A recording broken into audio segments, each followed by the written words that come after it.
안녕하세요. 토르플 1급 어휘문법 강의를 맡은 김세홀입니다. 별명이 비버라서 여기 비버쌤이라는 타이틀을 가지고 왔는데요. 여러분도 편하게 비버쌤이라고 불러주면 선생님이 정말 감사하겠습니다.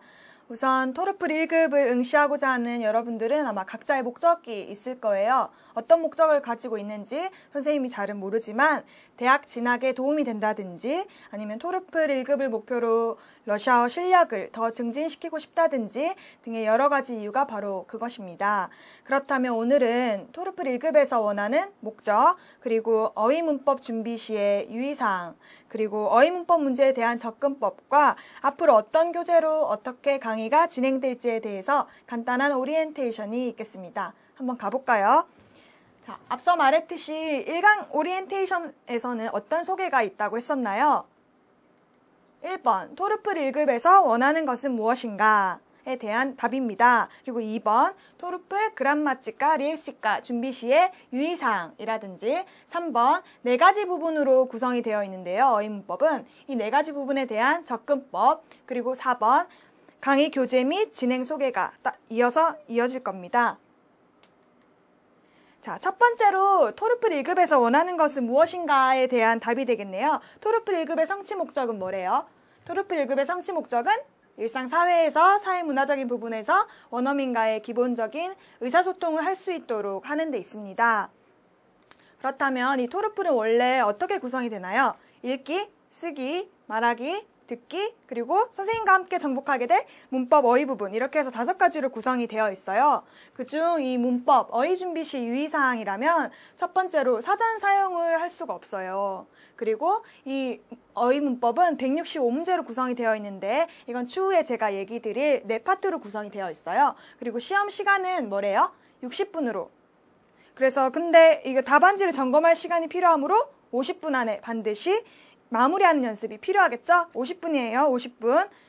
좋아요. 이제는 문법 어휘 부분이 어떻게 나누어져 있는지 한번 볼 거예요. 첫 번째 파트는 25문항에서 30문항, 플러스 마이너스 5문항인데요. 이게 가장 적은 문항이지만 적다고 할 수 없겠죠? 이 부분에서는 혼동하기 쉬운 형용사나 동사를 구분하는 문제, 특히 공부하다와 관련된 동사가 자주 출제가 됐었어요. 예를 들면 자니마짜, 우치짜, 이주차치 등의 동사를 구분하는 문제 등이 여기 첫 번째 부분에서 자주 출제가 됩니다. 다음 두 번째 부분은 문제가 45문항에서 50문항, 플러스 마이너스 5문항 정도로 첫 번째 부분보다는 좀 많아졌죠. 그래서 동사가 요구하는 격과 전치사, 문장에서 필요한 성분 등의 분석을 통해서 알맞은 답을 도출하는 문제가 출제됩니다. 세 번째 부분에서는 두 번째 부분과 비슷하게 출제가 되는데요. 여기서는 좀 까다롭게 러시아어에서 좀 혼동이 많이 되는 부분이 완료상과 불완료상의 구분이죠. 이 부분과 그다음 동사의 특이한 어형 변화, 예를 들면 닿지, 다받지 같은 어형 변화, 그다음 접두사에 따라 달라지는 이동 동사 등을 구분하는 문제가 여기서 출제가 돼요. 그래서 여기가 되게 까다롭긴 하지만 선생님과 함께 자주 나오는 빈출 표현을 정리한다면 이 부분도 문제가 없겠죠? 마지막 부분입니다. 마지막 부분은 40문항에서 플러스 마이너스 5문항 정도로 구성이 돼요. 여기서는 마지막 문항이니만큼 단순히 단어에서 벗어나서 문장에서 필요한 것이 무엇인지 확인하고 전체적인 해석 또한 필요한 문제들이 자주 출제가 되는데요. 예를 들면 까또리, 관계대명사죠. 이 까또리를 격에 맞춰서 어떻게 변화시킬 건지, 그리고 알맞은 접속사를 고르는 문제 등이 마지막 부분에서 많이 출제가 됩니다. 자, 그러면 마지막으로 강의 교재 및 진행 소개를 하겠는데요. 강의 교재는 기출문제 2부예요. 이 기출문제지 2부를 통해서 문제의 유형을 파악하고 자주 등장하는 어휘와 표현을 확인하는 것이 저희 강의의 핵심입니다. 따라서 이 강의는 2부로 나누어서 진행을 하게 되는데요. 자, 첫 번째 1강이 지금 선생님이 하고 있는 이 오리엔테이션이에요. 그다음 2강에서 5강이 1부예요. 첫 번째 기출문제죠. 그다음 6강에서 9강이 2부, 그리고 10강이 정리 강의, 이런 식으로 진행이 되는데요.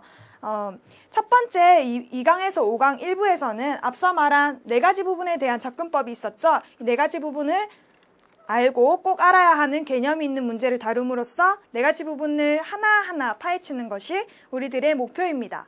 다음으로 6강에서 9강으로 이어지는 2부에서는 이제는 좀 익숙해졌죠. 1급의 접근법이. 그 다음 이걸 바탕으로 시간을 아까 재서 50분 직접 재서 2부 기출문제를 풀고 난 후에 강의를 시작한다는 것이 우리들의 전제가 됩니다. 그 후 문제풀이를 통해서 중요 표현을 다시 한번 정리해봄으로써 다시 한번 접근법을 상기시키는 학습이 되겠습니다. 2부에서는.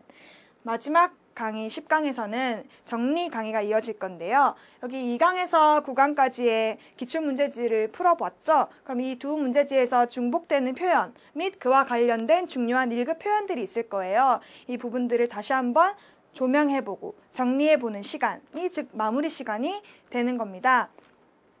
지금 기출문제 두부가 강의 교재라고 했는데 이게 뭐 기출문제 두부? 이렇게 가볍게 볼 수도 있어요, 사실. 근데 165문제 두부니까 몇 문항이죠?